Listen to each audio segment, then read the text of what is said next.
परमपिता परमात्मा के मुख्य नाम ओम का उच्चारण लंबे स्वर से करते हैं। अपने लक्ष्य को, अपनी भावना को ईश्वर के सामने रखते हुए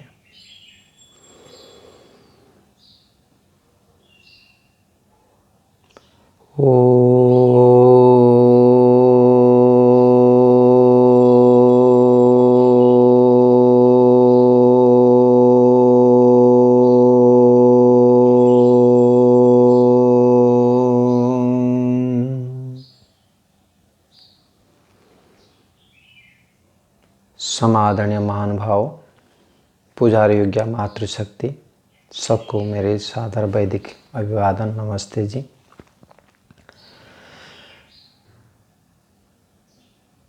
आज के विषय है योगाभ्यास विधि के अंतर्गत, अष्टांग योग के अंतर्गत 8 अंग का एक अंग यम, जिसमें 5 विभाग है, 5 चीज है: अहिंसा, सत्य, अस्तेय, ब्रह्मचर्य, अपरिग्रह। इसमें सर्वप्रथम अहिंसा के विषय में हम आज विचार करेंगे।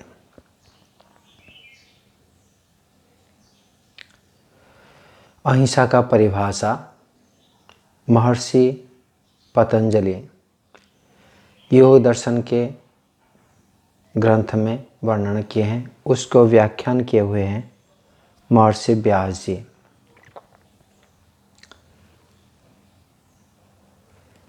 इन सभी व्यक्तियों के लिए जो पालन करने योग्य है, आचरण में लाने योग्य है,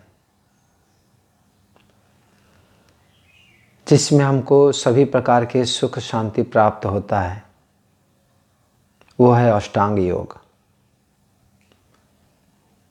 अष्टांग योग के माध्यम से हम एक एक तथ्य को जानेंगे और उसके परिभाषा,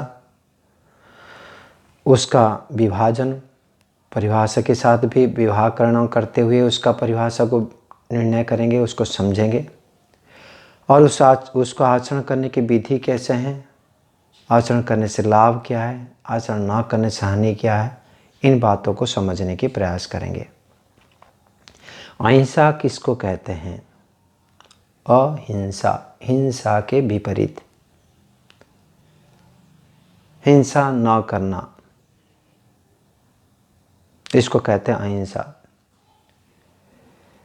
सर्वदा सर्वथा सभी प्राणियों के प्रति वैरभाव त्याग करते हुए, अर्थात वैरभाव को छोड़कर प्रीतिपूर्वक व्यवहार करना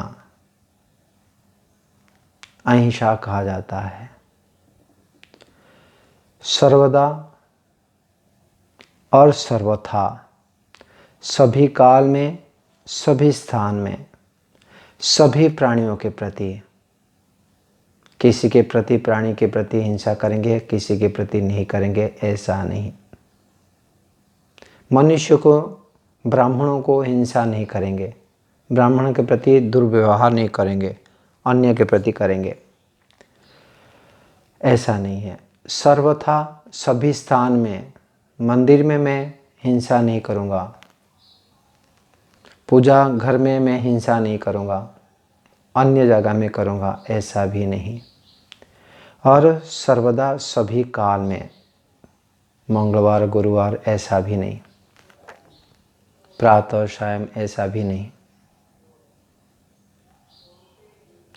सभी काल में, सभी स्थान में, सभी प्राणियों के प्रति वैरभाव को छोड़कर प्रीतिपूर्वक व्यवहार करना, इसको कहेंगे। और एक रहा प्रीतिपूर्वक, वैरभाव को छोड़कर, वैरभाव अर्थात द्वेष के भावना, अन्याय के भावना, उसको छोड़कर प्रीतिपूर्वक व्यवहार करना, इसको कहते हैं अहिंसा। किसी को कष्ट नहीं देना। वह जो अहिंसा व हिंसा आचरण करते हैं हम, तो 3 साधनों से करते हैं, मन से, वाणी से और शरीर से। इन मन, वाणी और शरीर से 3 साधनों के द्वारा हिंसा किया जाता है, उसको हम चेकअप करना चाहिए, उसको हम देखना चाहिए। तो कुल मिलाकर कर्मों से ही हिंसा किया जाता है। जो शारीरिक कर्म से किया जाता है हिंसा, इसको शारीरिक हिंसा कहते हैं। अर्थात जिस हिंसा से प्राणियों को शरीर से कष्ट दिया जाता है, दुख दिया जाता है, पीड़ा दिया जाता है, पीड़ा पहुंचा जाता है, दुख पहुंचाया जाता है, वो है शारीरिक हिंसा। और जिससे अन्यायपूर्वक, अधर्मपूर्वक वाणी से बोलकर दूसरे प्राणियों के प्रति दुख पहुंचाया जाता है, उसको वाचनिक हिंसा कहते हैं। और जिन प्राणियों को अनिष्ट सोचते हुए, अनिष्ट करने के विचार जो किया जाता है, अंदर से विचार करते हैं कि ये इसका अनिष्ट हो जाए, इसका हानि हो जाए, वो निर्दोष होने पर भी उसको मार डालने की इच्छा, विनाश कर लेने की इच्छा, जो योजना बनाया जाता है द्वेषपूर्वक, तो वह है मानसिक हिंसा। तो किसी भी प्रकार से अन्यायपूर्वक किसी मनुष्य को हो, पशु हो, पक्षी हो, कीट हो, पतंग हो, किसी भी प्राणियों के प्रति दुख नहीं देना, इसको कहेंगे अहिंसा। तो मन से भी अन्याय की भावना नहीं बनाना। तो किसी किसी जगह में कष्ट दिया जाता है, तब भी हिंसा नहीं कहा जाता है। इन कंडीशन से एक था वैरभाव को छोड़कर अन्यायपूर्वक। तो न्यायपूर्वक जहाँ पर वैरभाव को छोड़कर हम दूसरे प्राणी को दुख देते हैं, उसके कल्याण के दृष्टिकोण से उसको हिंसा नहीं कहा जाता है। अर्थात किसी भी प्राणी को दुख देना मात्र हिंसा नहीं है, यह भी समझना है। जो अधिकारी व्यक्ति है, उनके अधिकार के माध्यम से, उनका कर्तव्य के माध्यम से वह न्याय को स्थापित करने के लिए सामने वाले के कल्याण के हित रखते हुए, हित के भावना रखते हुए उसको दंड देना, उसके सुधार करने के लिए प्रवृत्ति करना, इसको हिंसा नहीं कहते हैं। माता पिता संतान के निर्माण करना चाहते हैं, उनके हितैषी है, उनका ड्यूटी है, कर्तव्य है कि संतान का निर्माण करे। तो संतान के दुष्ट आचरण को, दोषों को दूर करने के लिए उनको दंडित करना, वह हिंसा नहीं है। आचार्य, गुरु, शिष्य के दोषों को, जीवन को सुधार करने के लिए उनको दंड देना, वह हिंसा नहीं है। राजा प्रजाओं का दोषों को दूर करने के लिए बंदी में रखना, दंड देना उनके कर्म के आधार पर, जिससे समाज में न्याय व्यवस्था स्थापित हो और सभी सुख में रहे। जो अन्यायकारी है वह अन्याय से बचे, दुष्ट आचरण से बचे, इसलिए उनके हित के भावना से दंड देना वह भी हिंसा नहीं है। तो हिंसा तब कहा जाएगा जहाँ पर अन्याय है। अन्याय न्याय के बाद आप सभी समझते हैं, अधिकारी व्यक्ति अधिकार के साथ सामने वाले व्यक्ति के कर्म के आधार पर उसके दोषों को दूर होने के लिए जो दंड दिया जाता है, तो वह अन्याय नहीं है। तो न्यायपूर्वक जो कर्म किया जाता है उसमें हिंसा नहीं कहा जाता है। तो व्यवहार काल में भी हम अपने को भी देख सकते हैं और जो दूसरे व्यक्ति भी जो करते हैं कर्म, उसी आधार पर भी आप विचार किया जा सकता है। एक होता है कि हम स्वयं हिंसा करते हैं, मांसाहार करते हैं, हम स्वयं मार के काट के खाते हैं, बलि देते हैं, ये सारे हिंसा ही हैं। इन आचरण को छोड़ना अत्यंत जरूरी है। साथ साथ कोई इस प्रकार से आचरण करता है किंवा उस किसी व्यक्ति के माध्यम से करवाते हैं, कोई करता है उसको हमने सहमति प्रदान करते हैं, उसको हमने क्या बोलते हैं, उसको प्रोत्साहित करते हैं, तब भी हिंसा है। अन्यायकारी हिंसक प्राणी के प्रति हम समर्थन करते हैं, उनको सहयोग देते हैं, उनको प्रोत्साहित करते हैं, उसको उस प्रकार कर्म करने के लिए कोई विरोध नहीं करते हैं, तब भी वह हम हिंसक बनेंगे। किंवा दूसरे व्यक्ति के माध्यम से करवाते हैं, तब भी हम हिंसक बनेंगे। कहने का तात्पर्य है, जहाँ पर आपका अधिकार है वहाँ आपको हिंसा रोकने के भी प्रयास करना चाहिए। और साथ साथ कभी भी किसी भी प्रकार से हमारे माध्यम से किसी के व्यक्ति को प्रेरणा ना मिले, हमारे कर्म से उनको प्रभाव ना पड़े कि वह व्यक्ति हिंसा करे। हमारे कर्म, हमारा आचरण ऐसे होना चाहिए जिससे सामने वाला व्यक्ति भी अहिंसक बने।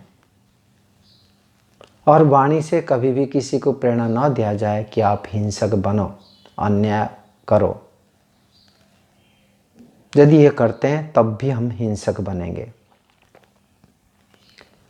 तब यदि हम हिंसक बनते हैं, व्यवहार काल में भी प्रातः काल से शयन काल तक हम देखें, अनेक प्राणियों का हानि होती है हमारे शरीर से।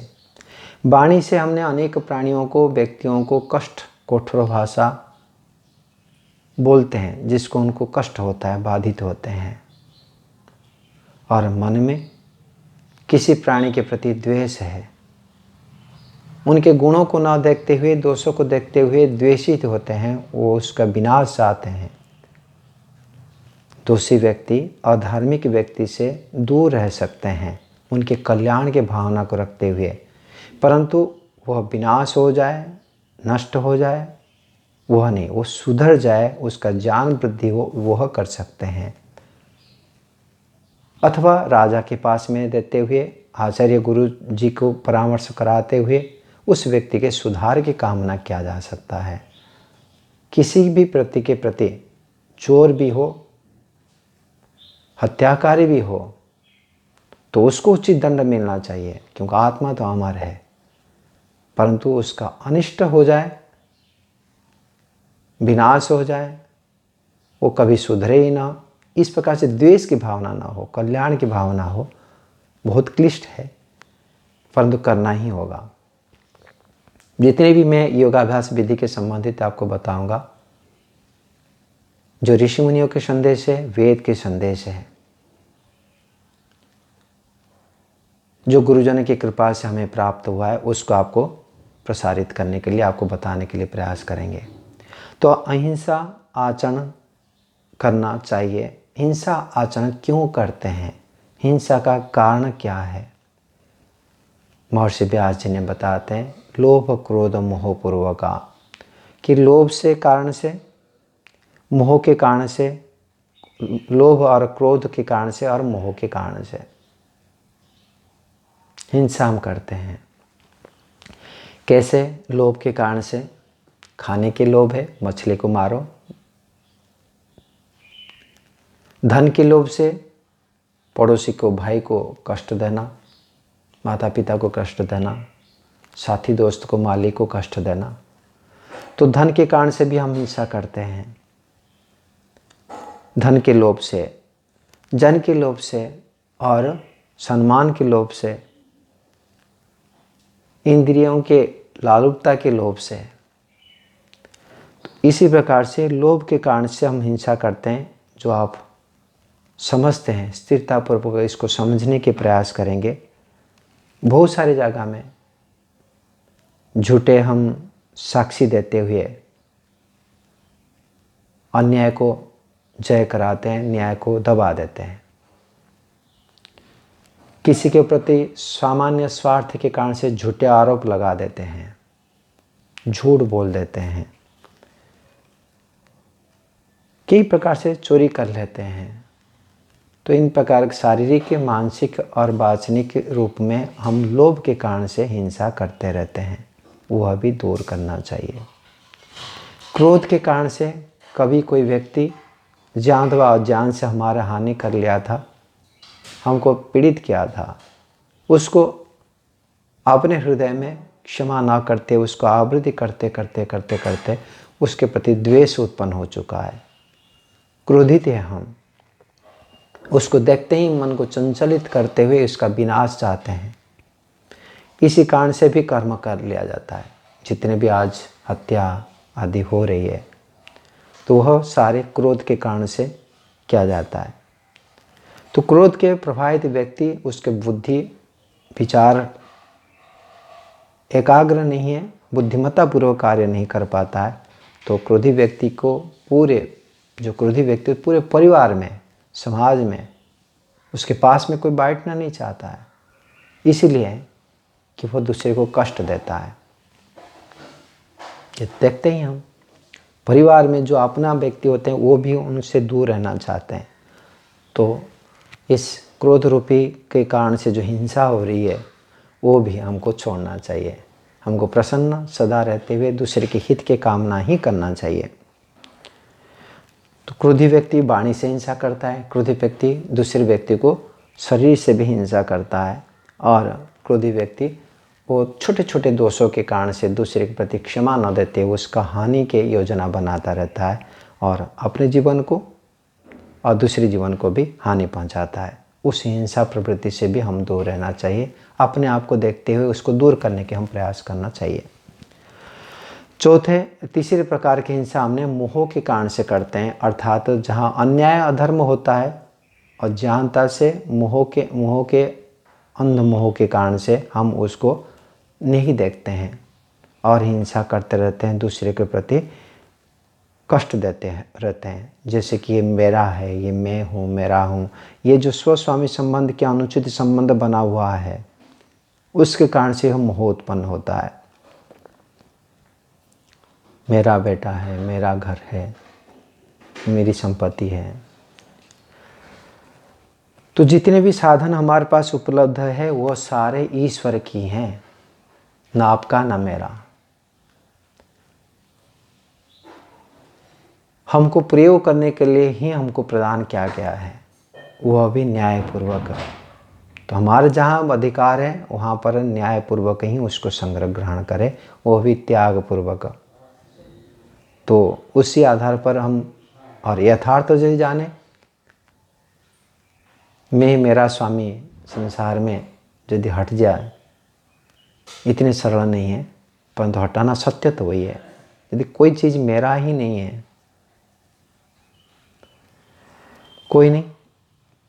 और प्रायः होता है कि अपने संतान, अपने परिजन व्यक्ति होते हैं, वो अन्याय करते हुए दिखाई नहीं देता है, उसको उचित दंड ना देते हुए जो थोड़ा सा दूर है, पड़ोसी है किंवा दूसरे के व्यक्ति है, तो उन व्यक्ति के प्रति थोड़े से भी दोष करने से अधिक दंड देते हैं। अपना व्यक्ति दोष करने पर भी अनदेखा कर लेते हैं किंवा कम दंड देते हैं। वह भी मोह के कारण से। मोह अर्थात मेरा मानते हुए भूल जाना। ऐसे ही अनेक जो अविद्या के कारण से उत्पन्न होता है, तमोगुण के कारण से उत्पन्न होता है, उस मोह के कारण है। उन मोह के कारण से भी जो अविद्या उत्पन्न होती है उसको भी दूर करना चाहिए। हिंसा उत्पन्न होती है उसको भी दूर कर लेना चाहिए। तो कल फिर इस अहिंसा का आचरण करने से लाभ क्या है, नहीं करने से हानि क्या है, उसके विषय में आगे और विचार करेंगे। इतने कहते हैं मेरी वाणी को विराम देता हूँ। इति ओम शांति।